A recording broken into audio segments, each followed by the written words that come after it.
नमस्कार विद्यार्थी मित्रांनो, ग्रो अकॅडमी यूट्यूब चॅनलवर तुमचे मनापासून स्वागत आहे। डीएड बीएड होऊन सुद्धा येड लागायची पाळी आली हे असे बोलून कमेंट करतात आणि मी साधारण 5000 पेक्षा जास्त व्ह्यू आलेल्या कोणत्याही व्हिडिओला कमेंट वाचत असतो, कारण बऱ्याच विद्यार्थ्यांपर्यंत पोहोचलेलं असतं। बऱ्याच विद्यार्थ्यांची मानसिकता काय आहे, त्याच्यामध्ये काय बदल घडवता येईल याचा विचार करत असतो आणि त्यानुसार व्हिडिओ सुद्धा बनवत असतो, कारण आपण शिक्षक भरतीवर काम करत असतो। आता विद्यार्थी मित्रांनो, आपण एक व्हिडिओ बनवला होता आणि त्या व्हिडिओच्या माध्यमातून बऱ्याच विद्यार्थ्यांनी कमेंट केलेले आहेत। व्हिडिओ होता शिक्षक भरती with interview round phase 2 Mahatet 2022 यातली जी काय प्रक्रिया आहे तेच विद्यार्थी निषेध असो अशांचा। आता मुद्दा समजून घ्या, जे नवीन विद्यार्थी आहेत बघत असतील। मुद्दा असा असतो, आता समजा फॉर एक्झाम्पल जर एखाद्या व्यक्तीचं 1ली ते 5वी या वर्गासाठी सिलेक्शन झालेलं असेल, काय 1ली ते 5वी या वर्गासाठी सिलेक्शन झालेलं असेल, त्याचं डीएड असेल, आता त्याला इथं सिलेक्शन झाले, पण आता दुसऱ्या राऊंडला किंवा इंटरव्ह्यूच्या राऊंडला त्याचं 6वी ते 8वी वर्गासाठी जर क्वालिफिकेशन बसत असेल तर त्याच्यावर अन्याय न करता त्याला 6वी ते 8वी या वर्गाचे प्रेफरन्स आलेले असतात विथ इंटरव्ह्यू साठी। म्हणजे हा जो काही या व्यक्तीने सिद्धार्थ या व्यक्तीने तेच विद्यार्थी निषेध असो याचा काहीच उपयोग होत नाही दादा।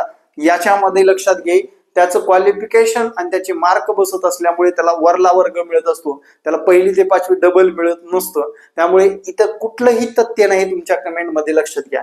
दुसरा मुद्दा, आता धनंजय यांनी मुद्दा काय मांडलाय बघा, लागलेले पुन्हा संधी, आम्हाला इंटरव्ह्यू संधी पण नाही, BA TET CTT TET pass, फायदा काय, येड लागायची वेळ आली। आता बघा मित्रांनो, तुमचा मेन मुद्दा असा आहे, तुम्हाला टीएआयटी मध्ये कमी मार्क असल्यामुळे तुम्ही हे केलंय, पण टीएआयटी मध्ये कमी मार्क असल्यामुळे तुम्हाला येड लागायची वेळ आलेली आहे। त्यामुळे स्पर्धा ही मित्रा, स्पर्धेनुसार अभ्यास कर गरजेचं आहे। या स्पर्धेमध्ये काही तुला ग्रॅज्युएशन लेवलचे किंवा दुसरे व्यक्ती घुसलेले नाहीत, तुझेच मित्र डीएड बीएड केलेलेच आहेत। येड लागण्यापेक्षा अभ्यासाकडे लक्ष देईल हेच या माध्यमातून सांगेल। त्यानंतर बघा, रिझल्ट कधीपर्यंत लागेल सर, टेट 2025 रिझल्टला थोडासा लेट झालेला आहे। विदाऊट मध्ये लागून विथ इंटरव्ह्यू मध्ये कशाला, विदाऊट मध्ये लागून विथ इंटरव्ह्यूला कशाला, तर विथ इंटरव्ह्यूला वरला वर्ग भेटतो। जर 6वी ते 8वी सिलेक्शन झालेलं असेल विदाऊट इंटरव्ह्यू मध्ये, तर मित्रांनो प्रशासन समजून घ्या, त्याच्यावर अन्याय होऊ नये या कारणास्तव त्याला 9वी 10वी वर्गासाठी विथ इंटरव्ह्यू साठी विदाऊट इंटरव्ह्यूची विथ इंटरव्ह्यूला प्रेफरन्स आलेले असतात। स्वीकारणं नाही स्वीकारणं हे त्याचं कार्य असतं, याच्यावर भाष्य करणं योग्य नाही, ती प्रशासन समजून घ्या। आणि कमेंट करताना थोडस व्यवस्थितरित्या करा, कारण आपण भावी समाज घडवणारे एक महत्वाचे पैलू आहे। कमेंट नाही मला काही फरक पडत नाही, पण मुद्दा काय, तुमची कमेंट अभ्यासपूर्ण असावी, तुमच्यामध्ये सुधारणा असावी, हेच मी या कमेंटच्या माध्यमातून सांगेन। कारण तुम्हाला भविष्यामध्ये बोलायचं, तुमच्या बोलण्यावर डोळे झाकून विश्वास ठेवू शकतो आम्ही सर, तुमच्या बोलण्यावर डोळे झाकून नक्कीच एवढं चूक काम करण्याचं कार्य आपण करत असतो। शिक्षक भरतीसाठी एमपीसी सारखं ऑप्शन आउट वेटिंग लिस्टची गरज आहे, तरच प्रत्येकाला न्याय मिळेल व जागा रिक्त राहणार नाहीत। आता हे वेटिंग लिस्टच्या बाबत भरपूर मोठं प्रशासन झालं, मिटिंगा झाल्या, संघटनांनी बरेच काम केलं, पण प्रशासनाने काही त्यातल्या त्रुटी सांगितल्या, काही त्रुटी सांगितल्या प्रशासनाने, त्याला डावललेला आहे। हा सुद्धा मुद्दा महत्वाचा आहे। वेटिंग लिस्ट का घ्यायची नाही आणि कशा पद्धतीने शिक्षक येतील याचा सुद्धा प्रशासनाने विचार केलेला असेल, तज्ञ व्यक्तीने विचार केलेला असेल, म्हणूनच विथ इंटरव्ह्यू विदाऊट इंटरव्ह्यू असे राऊंड ठेवलेले आहेत, ते समजून घेणं सुद्धा तेवढंच महत्वाचं आहे। Sir will you help me provide the PDF of selected candidate, तर तुम्हाला सिलेक्टेड कॅन्डिडेटचे जे काही पीडीएफ आहेत, साधारण ते 200 ते 300 पीडीएफ आहेत, तुम्ही पवित्र पोर्टलला डाउनलोड या ऑप्शन मध्ये जाऊन ते कम्प्युटरवर ओपन करून बघू शकता। ठीक आहे, कम्प्युटरवर ओपन बघू शकता। थँक्यू सर, थँक्यू म्हणजे व्हिडिओ बद्दल थँक्यू म्हणतात ते। हा सर, निवड यादी कशी पाहिजे, तर तुम्ही पीडीएफ पाहून घेऊ शकता। 2025 चा रिझल्ट कधी लागणार, माझी 40 संस्था मध्ये झाली, पण हे कसे पैसेचा खेळ आहे बघा, यांच्यात बघा लक्षात घ्या, पैशाचा खेळ आहे म्हणणारे लोक सुद्धा इथे निर्माण झालेले आहेत ऑटोमॅटिकली। बाबा तू इंटरव्ह्यू देऊन ये व्यवस्थित, त्याच्यानंतर ठरव, ऐपत असेल तर बघ काय करता येईल। पण एक मुद्दा असा महत्वाचा आहे, सगळ्याच ठिकाणी पैसे नाही, 2-4 ठिकाणी, 10-20 ठिकाणी. मला अख्ख्या भरतीत दाखवा एकाने तरी गुन्हा दाखल केला का रे? संस्था चालकाच्या विरोधात एकाने तरी गुन्हा दाखल केला? काही ठिकाणी माझेच मित्र लागलेत, एकही रुपया घेतला जात नाही. मित्रांनो, बी पॉझिटिव्ह, बी कॉन्फिडेंटली, बी एनर्जिक. तुम्ही इंटरव्ह्यूला फेस करा, गरजेचं आहे. त्यांना शिक्षक घेणं गरजेचंच असतं. त्यामुळे जर तुमच्या 10 लोकांपैकी एकही विद्यार्थी जर देत नसेल तर गुणवत्तेनुसार शिक्षक तिथे निवडला जातो. पण 10 लोक कसे येतील हे समाजात सांगू शकतो, तुम्हाला पण माहित आहे. ठीक आहे. त्यानंतर काय तुम्ही पण 12,000 मुले एकादर पेपरसाठी, हा मुद्दा लय डेंजर आहे. पुन्हा एकदा आमचा एकलव्य केला, पुन्हा एकदा यांचा एकलव्य झाला. सर, तुमच्या मॅडमनी 2 जागा खाल्ल्याने 2 जण बेरोजगार राहतील असे तुम्हाला वाटत नाही का? प्रश्नच नाही सर. हा मुद्दा आता बघा, लक्षात घ्या. अगदीच बरोबर आहे. आणि खाली अगदीच बरोबर प्रश्न विचारलात असं विचारते. अरे बाबा नो, लक्षात घ्या, तुम्ही आमच्या ठिकाणी असता, 6वी ते 8वी सिलेक्शन झालेलं आहे. इथे आहे 16,000 पगार, परमनंट झाल्यानंतर 38,000 पगार होतो बरं का. हेच 9वी 10वी या वर्गासाठी 18,000 पगार आहे. किती? 18,000 आहे. आणि तोच पगार 48,000 होतो. तर याच्यामध्ये संधी मिळाल्यानंतर तुम्ही काय कराल? तुम्ही काय कराल? आता मुद्दा तो नाही.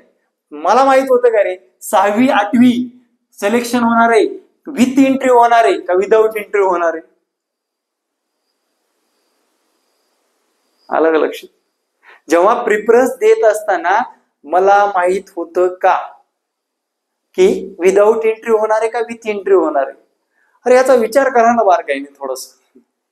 मग ते तुम्ही कसं म्हणू शकता 2 जागा खाल्ल्या? हा, मी इथे जॉईन केलं सोडून दिलं तर नक्कीच विद्यार्थ्यांचं नुकसान होतं. मी जिथे जॉईन केलं तिथे राहणार. आणि विद्यार्थी मित्रांनो, प्रशासनानं असं सांगितलंय, तुमच्या जिल्ह्यात सुद्धा शिक्षक होता येतं, 5 वेळेस TIT एक्झाम देता येतं. तुम्हाला बदली म्हणजे बदली हा कॅन्सलच केलेली आहे त्यांनी. बदली हा प्रकार कॅन्सलच केलेला आहे. जर समजा मला भविष्यामध्ये, आता सध्या मी TIT 2 मधून सिलेक्ट झाले, बरोबर, TIT 3 मध्ये मला चांगले गुण आले आणि माझं गाव भेटलं, तर मी गाव निवडणार नाही. हे तुम्हाला पण सर्वांना समान संधी आहे. तुम्ही काय त्या पोर्टलचे दुश्मन नाही, लक्षात घ्या. किंवा माझे दुश्मन नाही. हे पवित्र पोर्टल समजून घ्या रे मित्रांनो. हे कमेंट करण्या अगोदर विचार करा. हे सगळं व्यवस्थितरित्या काटेकोरपणे बघा. ते गोड्याला असं ती छपरी लावल्यासारखं वागू नका की सरळ जायची मला आणि मला निगेटिव्हच राहायचे. हे मुद्दे समजून घेणं खूप गरजेचं आहे शिक्षक या नात्याने.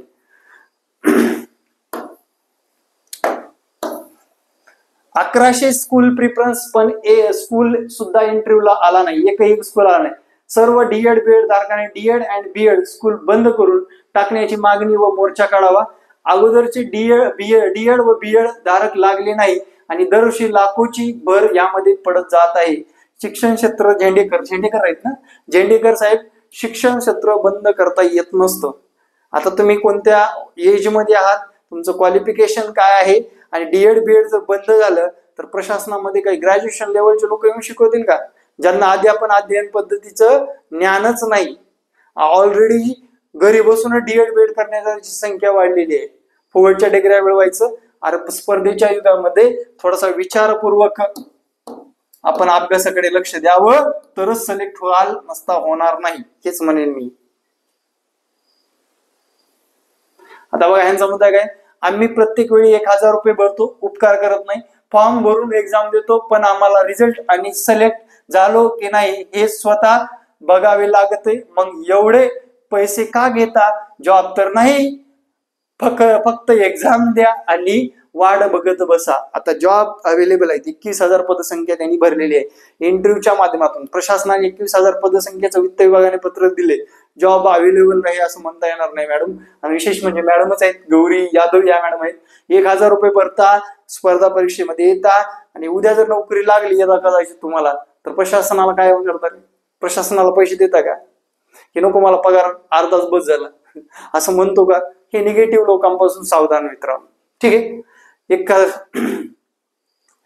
कन्व्हर्टेड राऊंड लागेल का? 100% लागेल. त्यानंतर यांची कमेंट आहे, सर ही मुळातच चुकीची पद्धत आहे. हे लागलेले लोक पुन्हा गोंडा घोळलेले, बाकीच्याच कधी संधी मिळणार, तेच तेच लोक खालच्या राहायचे, मुळात एकच जॉईन व्हायला, त्यातला संधी द्यायला नाही पाहिजे असं म्हणतायत. तर सर, तुम्ही एखाद्या 1ली ते 5वी या वर्गावर जर सिलेक्ट झालेला असाल तर परत तुम्हाला ते 1ली ते 5वी हा वर्ग भेटत नाही, वरला वर्ग मिळतो. पण त्या लेवलच्या लोकांचं कुठलंही नुकसान होत नाही हे समजून घ्या.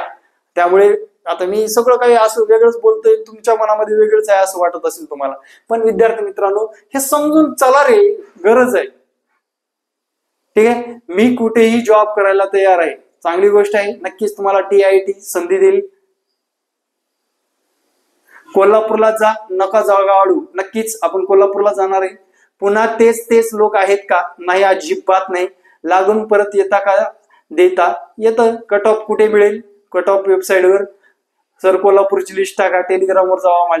माझ्या मुलीला 115 मार्क आहेत, प्रिफरन्स निवडली, पण मुंबई पुण्यात एकही जागा आली नाही. नवल आहे, कारण मुंबई पुण्याचं मेरिट जास्त लागलेलं आहे आणि बाकी ठिकाणी मेरिट कमी लागलेलं आहे, त्यामुळे तुम्हाला आलेली नाही. आणि तुमची मुंबई पुण्याची प्रिफरन्सची लेवल कोणती आहे हे पाहणं गरजेचं आहे. हे पाहूनच आपण त्या गोष्टीचा विचार करावा. आणि मी त्याच्यावर पण व्हिडिओ बनवतो, प्रिफरन्सचा प्रभाव कसा पडतो याबद्दल मी सविस्तर एक व्हिडिओ बनवणार आहे. त्याच्यात सर्व मुद्दे मांडणार आहे आणि तुम्हाला भविष्यामध्ये कशा पद्धतीने प्रेफरन्स द्यायचं हा सुद्धा मुद्दा तुम्हाला मांडणं गरजेचं आहे. Thank you very much. जय हिंद मित्रांनो, भेटू नेक्स्ट व्हिडिओमध्ये. जय हिंद, जय महाराष्ट्र. धन्यवाद.